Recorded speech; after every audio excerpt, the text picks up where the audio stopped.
सबको लगता है। उबर राइड। रात के लगभग 11:30 बजे का समय था। नशे में धुत 3 लड़के काफी देर से एक ऑटो की तलाश कर रहे थे, लेकिन बारिश की वजह से सड़क पर कोई भी ऑटो नजर नहीं आ रहा था। वो तीनों टैक्सी बुक करने की भी कोशिश करते हैं, लेकिन बारिश की वजह से किसी के भी फोन में नेटवर्क नहीं आ रहा था। तभी अचानक मयंक के फोन में नेटवर्क आया। उसने उबर ऐप खोलकर चेक की तो उनकी लोकेशन के पास एक कैब दिखाई दी। अरे मिल गई टैक्सी, जल्दी से बुक कर लेता हूँ वरना ये भी निकल जाएगी। मयंक ने टैक्सी बुक की। थोड़ी ही देर में टैक्सी उनके सामने आकर रुकी। उन्होंने देखा कि टैक्सी में ड्राइविंग सीट पर एक फीमेल ड्राइवर बैठी है। नशे की हालत में फीमेल ड्राइवर को देखकर उन तीनों की आंखें चमक उठी। वो आकर टैक्सी में बैठे और उन तीनों की नजर मानो उस फीमेल ड्राइवर पर ही अटक गई हो। Sir OTP? ओटीपी भी बता देंगे, पहले अपना फोन नंबर बता दे तो चलेगा क्या? टैक्सी ड्राइवर पायल ने धीरज की बात का कोई जवाब नहीं दिया। तभी मोहित बोला, अरे क्यों इतनी खूबसूरत लड़की को परेशान करता है? ओटीपी है 1434। मैडम आप इसकी बात का बुरा मत मानिएगा, थोड़ा पीकर टाइट है आज। तुम्हें डर नहीं लगता क्या कि कहीं तुम्हारे साथ कुछ ऊंच नीच ना हो जाए?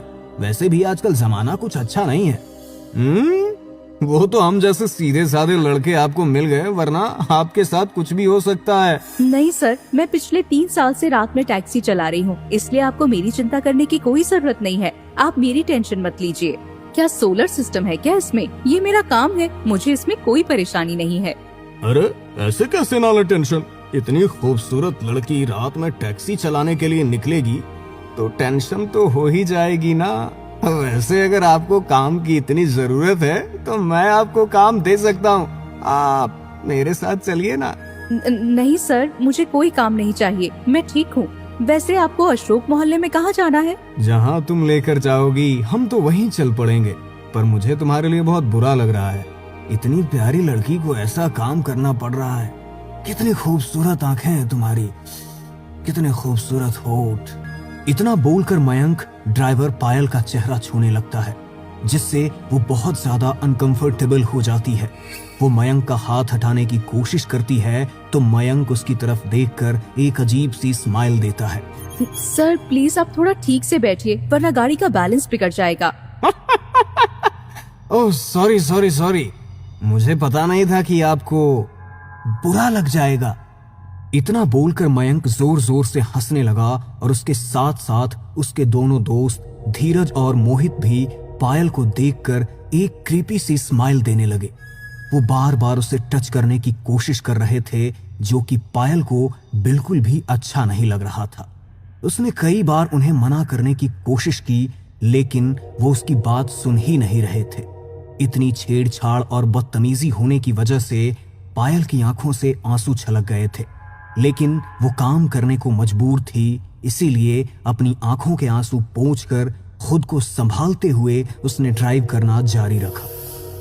रास्ते पर कुछ दूरी तक तो आसपास कुछ गाड़ियां थी, लेकिन जैसे जैसे रास्ता आगे बढ़ा तो अंधेरा और ज्यादा गहराता चला गया। आसपास केवल कुछ गिनी चुनी गाड़ियां ही रास्ते पर दिखाई दे रही थी। बारिश और बढ़ गई थी। आसमान में तेज बिजली कड़क रही थी और बिजली के कड़कने की आवाज से पायल के दिल का डर और ज्यादा बढ़ रहा था। वो यही सोच रही थी कि अगर इस सुनसान रास्ते पर उसके साथ कुछ गलत हो गया तो यहाँ पर उसे कोई बचाने वाला भी नहीं है। एक तो सुनसान रास्ता, आधी रात का समय और गाड़ी में एक अकेली लड़की के साथ दारू के नशे में धुत लड़के। किसी भी पल कोई अनहोनी घट सकती थी। अरे बेबी, कितनी ज्यादा घबरा रही हो तुम? हम तुम्हें कोई आवारा लड़के लगते हैं क्या? अच्छे खासे घर के शरीफ लड़के हैं हम, इसलिए तो तुम्हारी खूबसूरती की कद्र कर रहे हैं। बस तुम्हारे साथ थोड़ा सा समय बिताना चाहते हैं। कोई भूत प्रेत नहीं है जो तुम्हें खा जाएंगे। सर थोड़ी देर में आपकी लोकेशन आ जाएगी, फिर मैं आपको ड्रॉप कर दूंगी। प्लीज ये राइड मेरे लिए और मुश्किल मत बनाइए। तभी अचानक आसमान में जोर से बिजली कड़की। अचानक पायल का फोन बजा और चौंक कर उसने कॉल रिसीव कर ली। हेलो, हाँ बेटा, अच्छा ठीक है, मम्मा बस 2 मिनट में आती है। हाँ, तुम बिल्कुल भी घबराना नहीं। अरे माफ करना, हमें पता नहीं था तुम शादीशुदा हो। अरे शादीशुदा है तो क्या हुआ, हमें तो वो भी चलेगी। ये बात बोलकर वो तीनों पायल की तरफ देखकर बड़े ही बदतमीजी से हंसने लगे। तभी पायल ने कहा, सर क्या आप मेरी एक हेल्प कर सकते हैं? अरे जाने मन, हेल्प? तुम तो जो मांगो वो तुम्हारे लिए हाजिर है, बोलो। सर एक्चुअली मेरा बेटा घर पर अकेला है और अकेले उसे बहुत डर लग रहा है। मेरा घर यहाँ पास में ही है। क्या मैं बस 1 मिनट के लिए अपने घर जा सकती हूँ?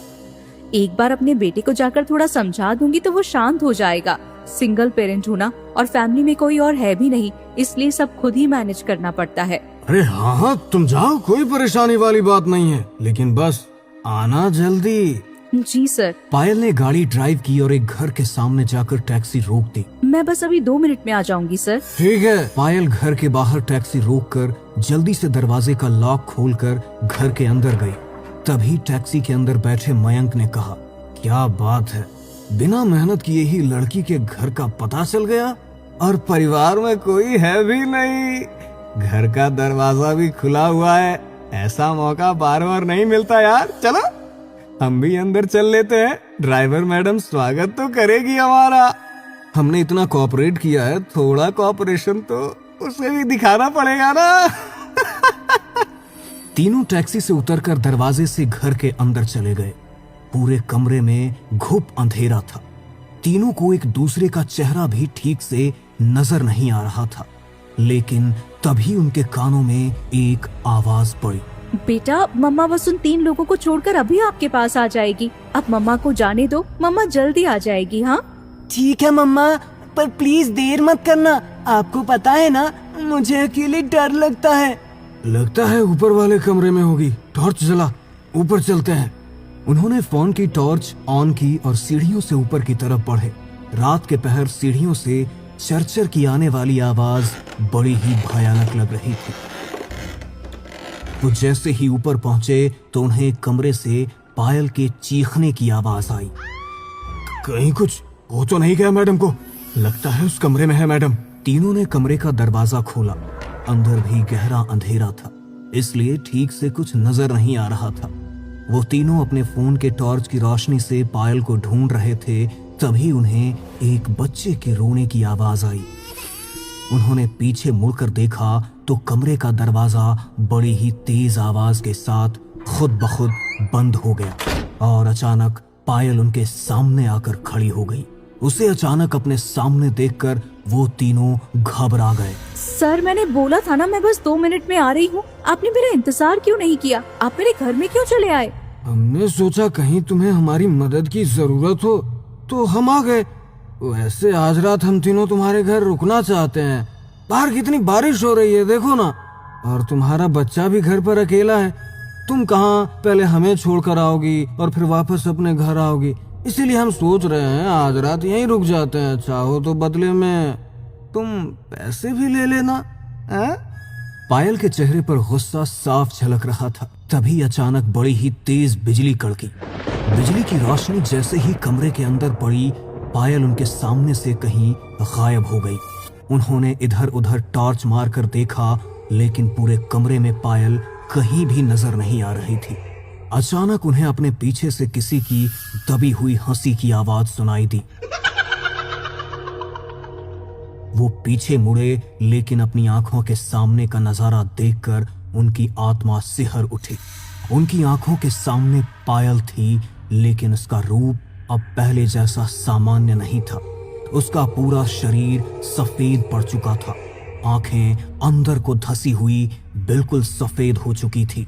चेहरे पर एक अजीब सी भयानक मुस्कान, मुंह से खून टपक रहा था और चेहरा गालों के पास से फटा हुआ था, मानो जैसे उसके सामने कोई चुड़ैल आकर खड़ी हो गई हो।